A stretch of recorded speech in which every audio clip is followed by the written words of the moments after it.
Hi everyone, thanks for joining our Agrimaster tutorial. Today I'll be going through the file opening page of File Manager. Let's jump right in. So to begin with, we'll just open up Agrimaster,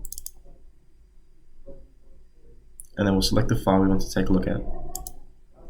So at the top, we'll see our file name, and then in the file details box we can see our ABN, the file type, the file size, our user number, who created the file, which subscription we're on, and when it expires. Below this, we'll see a View Billing button, which is discussed in a separate video, an Open Read-Only button, and an Open button. The difference between these two buttons is that when you open Read-Only, any changes you make won't be saved, whereas if you open the blue button, they will. To the right of this, we'll see a sharing box. This allows you to share your file with another user. So to do this, we'll just click the Add, type in the user's number, and select which permissions you want to give them. If you give them read only, they'll only be able to view the file, whereas if you give them read and write, they'll be able to make changes to the file. Once you've chose your permissions, click Add, and here we'll see the user number, the user's name, and which permissions we give them. To revoke this access, we just click Update, change the permissions to either read only or none. Once we click Save, the user will disappear.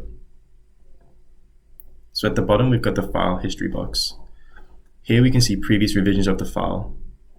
So if we need to go to a previous revision, we can go here, where I used the file 2 days ago, click these three dots, and I can either open the file as a read only, just to see what I did, or if I want to restore that file, I can do that too.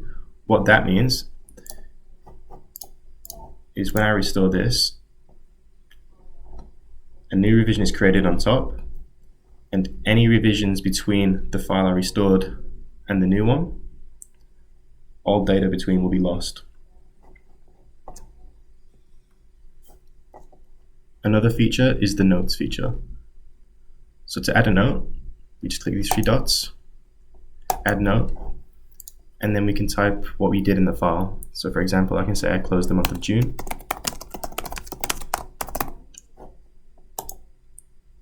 And that way I know exactly what I did in that revision.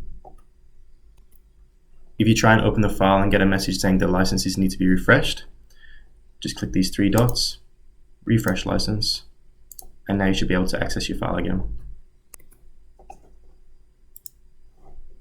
Thank you for watching, everyone. If you need more information, please have a look at our help articles or book a one-on-one consultancy and training session with our team. All are linked in the description box. Don't forget to subscribe to our YouTube channel and give this video a like if you enjoyed it. Have a great day.